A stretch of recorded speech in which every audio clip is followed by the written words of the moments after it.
Good afternoon. It's once again Friday at 5:30 in the p.m.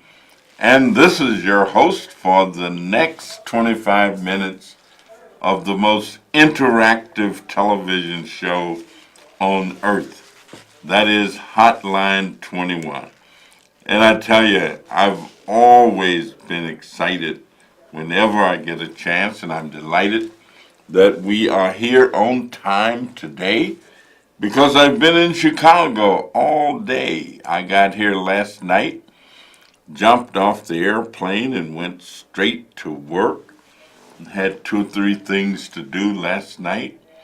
I've been on the move all day long. I had a great event in Chinatown earlier today with Castle. They were celebrating the 20th year of their involvement in housing, and Bernie Wong, who was the former executive, was there. She claims to be retired. When she retired, I said that she was the greatest social worker on earth, and in her retirement, which is no real retirement, because she's still actively engaged, actively involved, and I just had a wonderful time with the people in the senior building right there on Princeton at 2108 South Princeton in Chinatown. Then I left there and ran to another senior building today over at the Clare Senior Projects, a public, not public, but a subsidized housing development that the Clare Christian United Methodist Church was involved in developing, and I remember when we were helping them, and we helped acquire $6.7 million for them to build the building. It's fully occupied. It's a wonderful place for people to live, and they were doing a community garden. And so I went out to see the community garden that they are planting, and we were with an outfit called the Urban Transformation Network, which was organized by a group of ministers. We call them the Miller Boys. Matter of fact, there are four of them who are brothers. Three of them are ministers. One is a physician.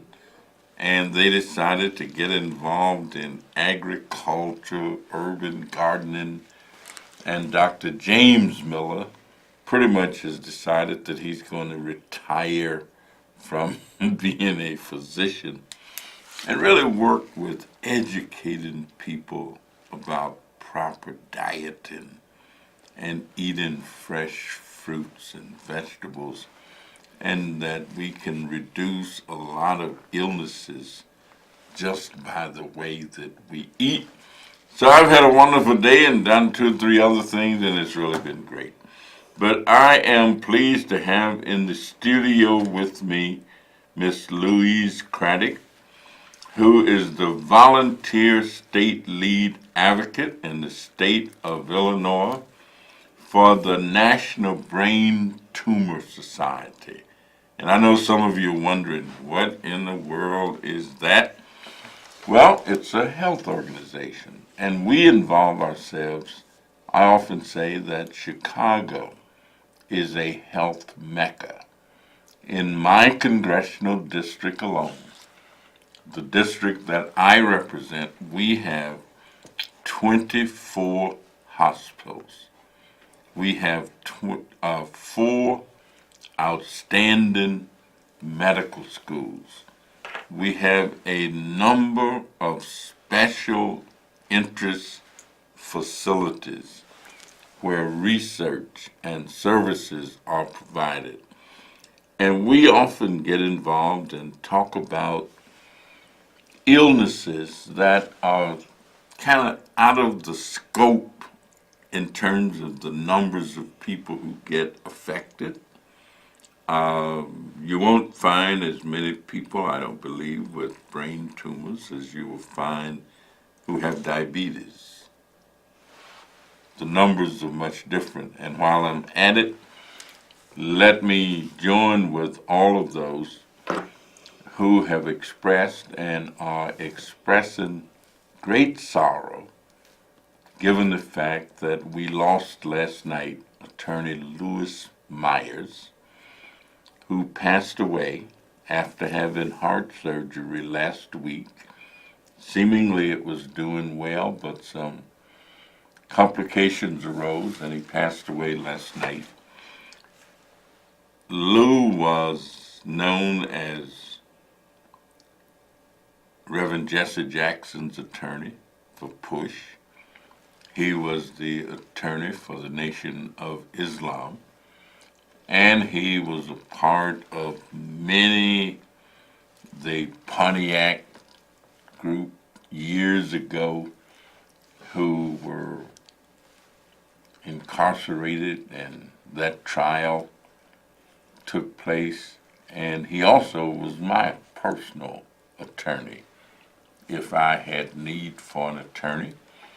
Fortunately, I haven't had too many attorneys, but I had at one time. Former Judge Eugene Pincham was my attorney, and the last individuals that I had working on anything legal with me in a personal sense was attorney Jim Montgomery and attorney Louise Myers. Lou, thank you, buddy. We appreciate all that you did, and all of those who benefited from your service know that you've done the master's work. And now, Ms. Cradick, could you tell us a little bit first about yourself? Sure. What brings you to this work, and then what it is that your organization really does? I'd be happy to do so. First of all, my condolences on your friend, Mr. Miller. Thank you. I am very grateful that you agreed to see me here. I enjoyed our visit at Head to the Hill in Washington on May 8th, when the Illinois delegates met with all of our congressional leaders through the National Brain Tumor Society to ask for research and funding for to fight brain tumors. I have a personal story. I lost my 35-year-old son 2.5 years ago. He had a brain tumor and was treated for 11.5 years. He had 4 surgeries, years of chemo, radiation, infusions, multiple therapies, etc. Left behind a wonderful wife, 3-year-old, and 40-day-old twins. 2 brothers, and my husband and myself. He fought a courageous battle. So I'm here on his behalf to honor him and also to do whatever we can to help other families who are going through the same thing. So at that point, I had an opportunity. Do you consume yourself with grief, or do you put your energies towards helping others? And I contacted the National Brain Tumor Society about 4 years before he passed away, and I've been active with them ever since. I've learned a tremendous amount about brain tumors and a tremendous amount about the patients, the survivors, the caregivers, and our legislators, one of which is yourself, have been extremely supportive of the National Brain Tumors efforts to secure funding for the National Health Institute, National Institutes of Health, and the National Cancer Research Institutes that we've just asked for an additional $80 million in funding, and to support a lot of the programs that we need to have multiple researches coming out of from different areas. With adults and children both, over the last 30 to 40 years, we've had very few advances as far as treatment options for patients with brain tumors. There's over 100 different types of brain tumors, and some are benign, some are malignant. They all need to be addressed with urgency, and they need to have expertise. Here in Chicago, we're very fortunate because, as you said, we've got some of the premier medical centers. We have actually one of the National Institute of Health SPORE grants was just given to Northwestern University, and that is its specialty programs of research for centers of excellence, in Northwestern being one of them, and that grant will be supporting the Lou Malnati Tumor Institute and the Department of Neurosurgery to develop what we have in basic science and fast track it and effectively expedite it into the clinical setting. You mentioned asking for $80 million in funding. There are many people who feel that they can't have any real influence in getting that kind of an appropriation or getting that kind of money shaken loose from the Treasury Correct. to deal with. So what would you say to individuals who feel that this is beyond my ability? There's nothing I can really do about that. Being an advocate is the only way it is done. If you do nothing, we guarantee that we achieve nothing. So by advocating over the past 4 years, we have seen tremendous amounts of funding secured, which we know through the funding of the National Brain Tumor Society, funding a lot of the programs at the National Institutes of Health and the National Cancer Institutes, that funding would not have been there if we had not gone to Congress to meet with you and our other fellow representatives from Illinois, and as well as Senators Durbin and Duckworth. And this is going on across the nation. So we had 300 advocates descend upon Washington May 8th for our Head to the Hill. And if you think it cannot be done, it's wrong, because yes, in fact, that's the only way anything does get done.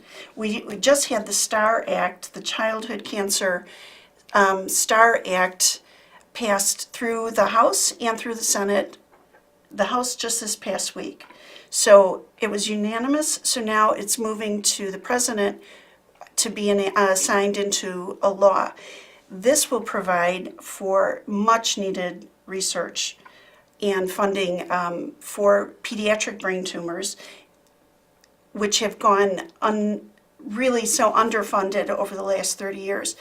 To think that 30 years ago, we had 4 medications, limited treatments. We've put men on the moon. We've done all kinds of achievements, but we haven't made any crossroads.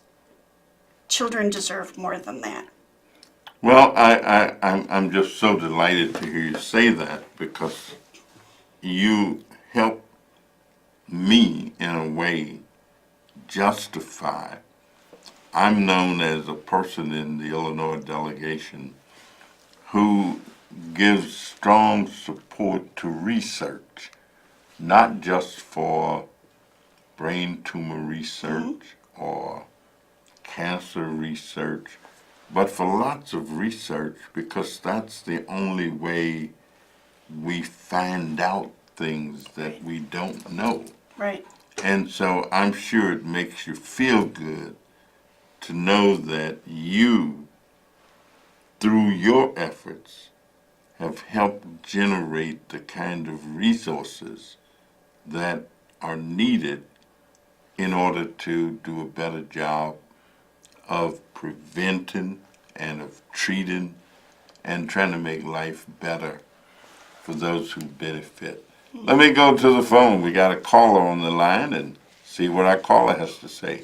Yeah, caller, are you there? Yeah, how you doing, Connie Davis? I am fine, James. How are you? Okay, first of all, I wanted to say, y'all have a nice holiday, and second, and then like y'all said, you know, get said about research, but I don't know who this boxer is. They said this boxer yesterday, his niece and Donald Trump then was signing a paper and going back to what happened to him. like your guest said about research. But I don't know who the boss was. Oh, it was Jack Johnson, who at Okay. one time was the heavyweight champion of the world, Oh. and he was framed in reality Uh-huh. of committing a crime that nobody else would have said he had committed a crime because he was convicted of transporting a person across state lines for what was Oh. called immoral acts, but it was really his personal friend. It Uh-huh. was actually his girlfriend, whom he married later on. And things have changed a great deal in our country since then. But that's who it was. It was Okay, then like your actually guest said, Jack do a lot Johnson. of research. Your guest is right. Y'all nice holiday, Connie Davis. All right. Thank you very much, and thank you for your call. We've got another caller on the line, so we'll go right to this caller. Caller, are you there? Yes, I am, and you're looking mighty spiffy again. Boy, but you look spiffy every day, so every day must be Friday for you. Well, it is Friday. For you. Listen, I was going to say something else, but let me say this to this young lady on your right. You know, nobody would have known about, first I want to give my condolences to her for losing her son Thank you. to the brain tumor. Thank you. I never even, knew about this until you brought it up. And I want to say this. It's wonderful people like you that bring this to the front so that we can learn. I want to study a little bit. I'm a 7-year-old man, but I'm going to listen. I'm going to read up on this. But what gets to me is everybody thinks that Congress will do something. As you know, they don't do too much, except this congressman. But I want to say this. What are all the multi-millionaires and billionaires? They always say they give money for this. They always say give money for that. You can't find 88 rich people that can give you that $88 million. If you can't, that's what's wrong with this country. They want to give it to everybody else. The people that really need it, they don't want to give anything to. Come on, you millionaires. So what would you say to him? Well, first of all, thank you very much for your comments. I really appreciate it. And you have very valid points. There are a lot of very wealthy people out there that certainly could affect a change. The problem with brain tumors are they're not as prevalent as some of the other health issues that are out that receive public funding. We do not receive a lot of public funding, therefore the National Brain Tumor Society funds a lot of the research. Our numbers are roughly about 700,000 people are diagnosed a year with brain tumors. In Illinois, there's about 340 or 3,400 patients that are diagnosed a year, which a third of them will become malignant. Because the funding from the general public is not there, we need to go to the federal government and ask for funding because it's a very underserved condition. And I agree with you, it would be very nice if people would open up their wallets and give. And if there is anyone that would like information on resources, what do you do when you're diagnosed with a brain tumor? You're totally overwhelmed when something like that happens.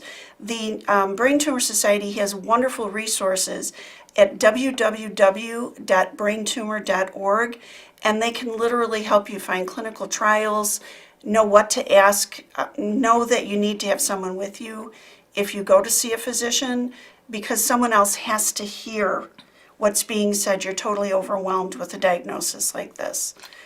And let me agree, we never get enough money, but I don't want to leave the impression there are some wealthy people who contribute significantly. I often mention Anne Laurie. a woman who I have seen Right. give $200 million to health activity and health institutions at least 5 times. I have been there where she gave that kind of money.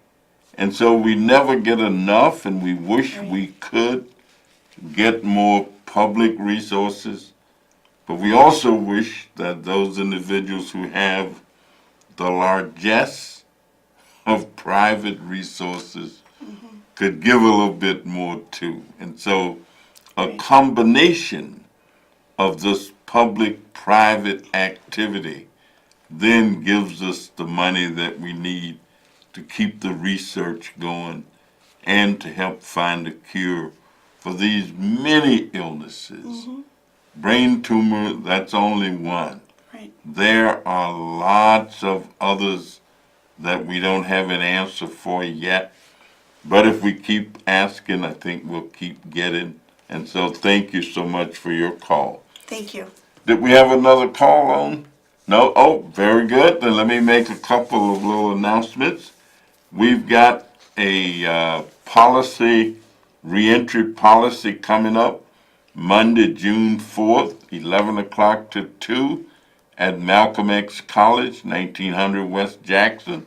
And of course, everybody is invited to come and be a part. The co-chairs of this activity are Cook County Commissioner Dennis Deere and Mr. George Williams, who is the Vice President of Task Incorporated. So please, we also have something especially for young people. All youth are welcome. That's going to be June 4th, and it's an app workshop, and that is for young people who want to learn how to make their own apps and those kind of things.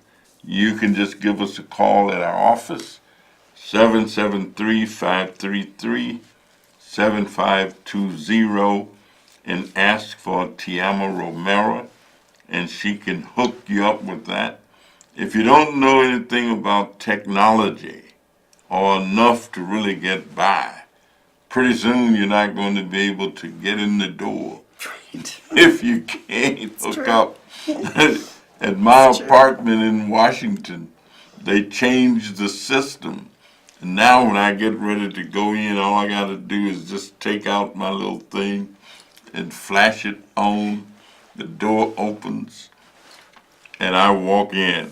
But if I don't have it, I'm out of luck because I can't get in.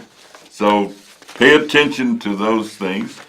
Let me ask, if people wanted to join, and I don't think you can ever get too many people. We welcome people. How would they connect? How would they say, hey, I like what this group is doing.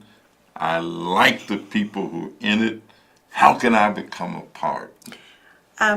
Very easy. Go to the National Brain Cancer Institute, National Brain Tumor Society at www.braintumor.org. There's a section for advocates, and it will walk you through the process. There's no fee to join. There's not a monthly commitment, etc. You can be as active as you would like. We do go to Washington for Head to the Hill once a year, and there's discounted airfare and also discounted hotel stay. It is on your own dollar, but for those people who can afford to go, we really encourage you, because that's where we really get to meet our congressman and let you know what it is we need. But there's locally too, we can help support each other. Well, let me tell you, there's nothing like people working together. I saw a gentleman with you when I came in, and there you were. I assume that's your husband? Yes, he's a retired policeman. He's a retired, oh my goodness, you gotta give him something to do. We had to give him something to do. He's retired. My goodness. Yes. I borrowed my wife's car because she's retired. So I say, hey, can I use your car Sure. today? And There's a lot of that goes on. she said, I'm not coming out of the house. You can use it. She That's retired great. from teaching school. She taught school for more than 35 years in the Chicago public school system. Well, thank you so much for joining us. Thank all of our listeners and Thank our you so callers much. for listening and being a part of this discussion. It's really a wonderful opportunity. I often say that each person can say, I am not all people, but I am one. That's right. I cannot do all things, but I can do some.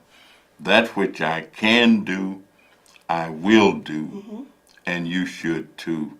So we thank you, and we thank the National Brain Tumor Society for being with us this afternoon. Thank you. And thank you for giving us the platform to bring brain tumor awareness to the public, because we need to involve more people. We need to help more people. Well, thank you, and we want to thank your husband for coming with you. And he's got to Thank do you. something. You can't That's right, just he's gotta stay do around, something. You know, be retired. Well, hey, everybody, have a wonderful Memorial Day. Make use of the opportunity. Memorialize those individuals in your family and in your lives, and especially those men and women who've given their lives for the rest of us as a part of the military. Have a good weekend, good holiday. We'll see you next week. Thank you. Bye-bye. All right.